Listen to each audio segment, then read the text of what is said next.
A slight nervousness about this one because it may not, all of it anyway, be of relevance to all of you, particularly to life coaches. I referred in series 1 to the names coachee and client. Client's okay in life coaching if you're only dealing with one person at a time. But in an organisational context, the client has to be the person who pays you. And the person who pays you may not be the person you're coaching. Now, in an organisational setting, and I will say some stuff that may be relevant also to life coaches as well, so forgive me about this if I just cover this quickly and then move on. There can be some difficulties with this in that if you have a brief and an accepted contract, if you like, whether it's written or not, with the client about what you're there to do, but the coachee at some point is wanting to move out of their role, for example, or out of the organisation, and want coaching on that may well not be what the client wants. On the other hand, it might be, but we need to understand that and to resolve it. There are other issues also sometimes in that an organisation or a representative of it, HR director for example, might be looking for some feedback.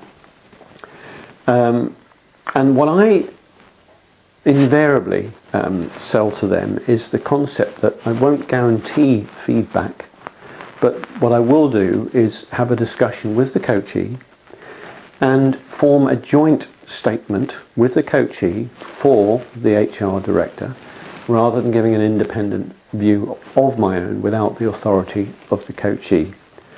Now, that sounds maybe a little much. I don't think it is. I think it underpins, both for the HR director or whoever else is representing the client and for the coachee, that I'm serious about confidentiality. I'm serious about being a servant to the coachee, even though they're not paying me.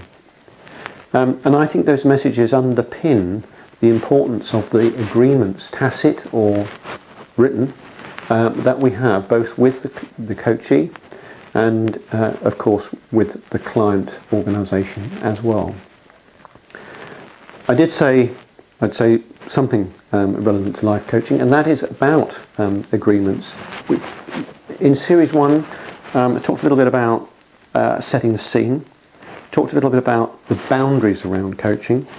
A lot of people now think that that's valuable to do in a life coaching context, so that not only is it spoken about, but it's written about, and very often that a contract, if you like, an agreement about what the coaching it is, about their commitments, the coachee commitments, and about your commitments, the boundaries of those commitments, the timescales, and all the other business about how you get paid, how late you can postpone, and how much you will pay, and so forth, that all of that is signed off before you start. A number of professional coaches doing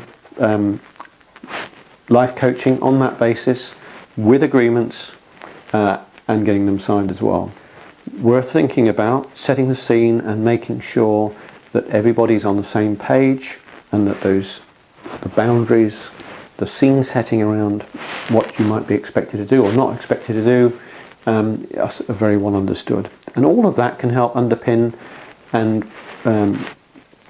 coaching, but also to lessen the potential that the coachee is going to be projecting stuff on you by misinterpreting something that you're doing as special for them, as opposed to being what you do as a coach. I hope you found something useful for that. Thank you.